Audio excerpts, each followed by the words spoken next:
उसको हम सोने नहीं देंगे। उतने में माँ यशोदा ने कन्हैया को उठाया और महाराज सकट के नीचे रख दिया। और जैसे सकट के नीचे रखा, सभी लोग कीर्तन में लगे हैं।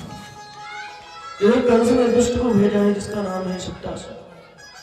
भगवान श्री कृष्ण को जैसे शक्टासुर मारने आया, पहले भगवान श्री कृष्ण बहुत रोए महाराज। जब किसी ने उनके रुदन की आवाज नहीं सुनी, मैया कीर्तन में आनंदित थे और ग्वाल ब्रजवासी महाराज वहीं पे क्रीड़ा कर रहे थे। भगवान बहुत रोए महाराज। जब किसी ने नहीं सुना, शक्टासुर उस सकट को दबाने लगा। भगवान क्रोधित हुए और जैसे ही सकट में लात मारी, महाराज सकट आकाश में उड़ गई। तो महाराज सीधा शक्टासुर को महाराज शक्टासुर का भगवान ने उद्धार किया।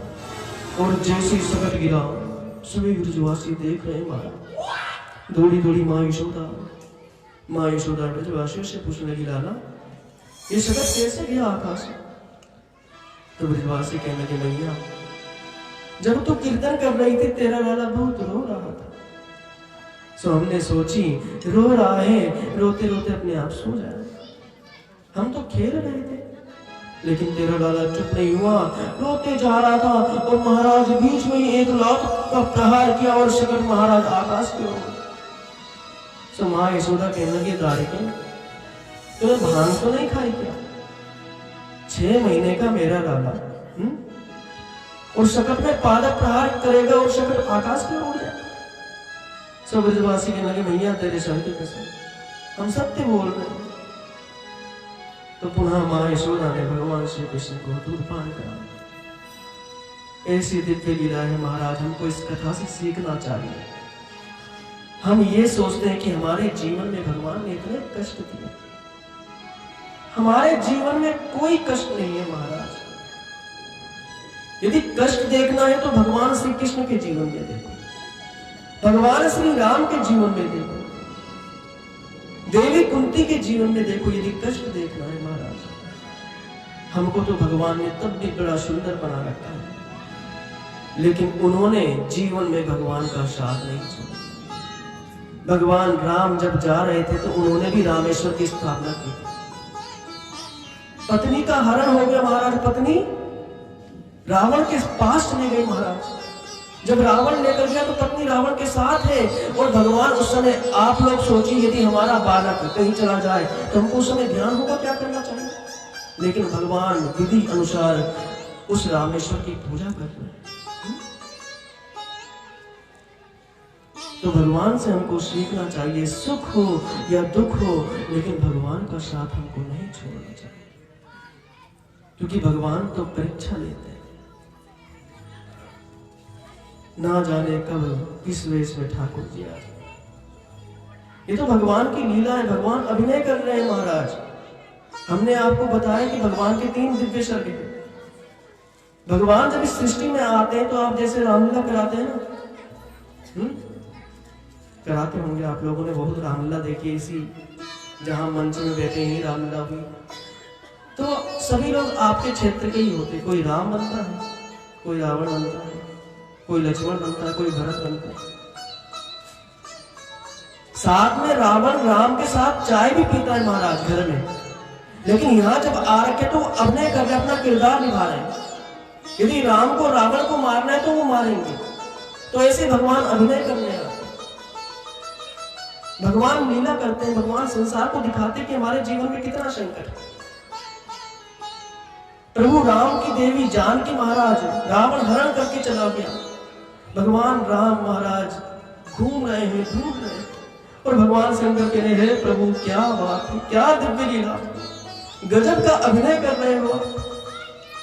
माता पार्वती कहने लगी, इनकी पत्नी खो गई और ये कह रहे क्या बात, क्या अभिनय कर रहे हैं।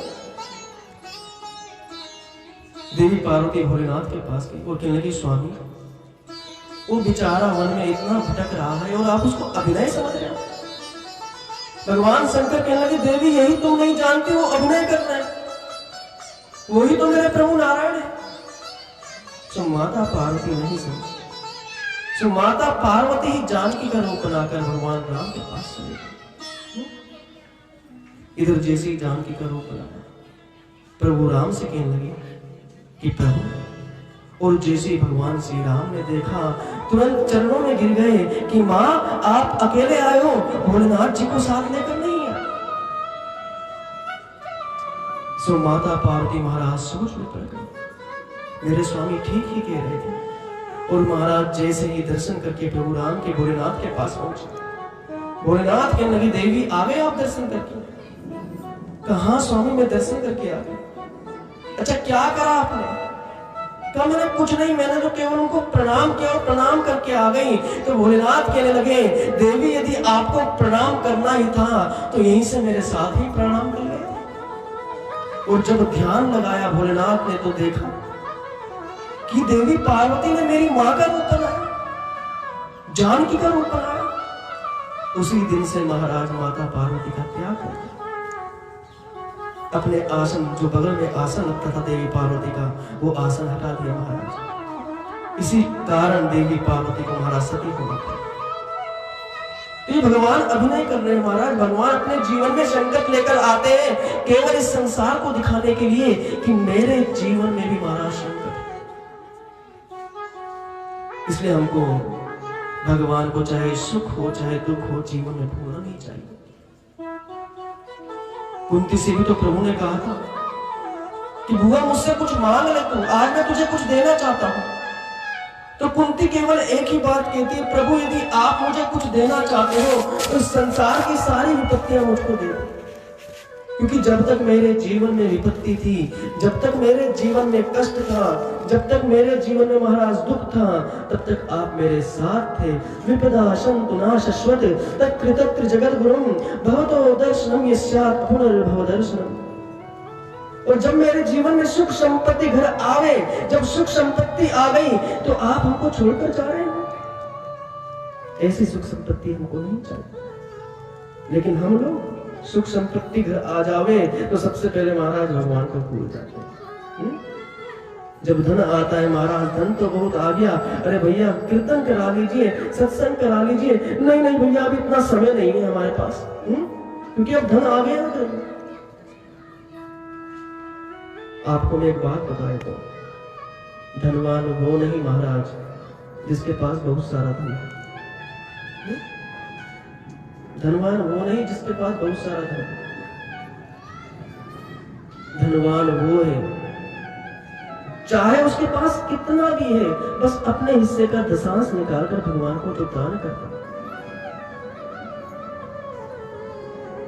आप लोग बिरला मंदिर गए होंगे, कौन कौन गया हाथ खड़े कीजिए एक बार।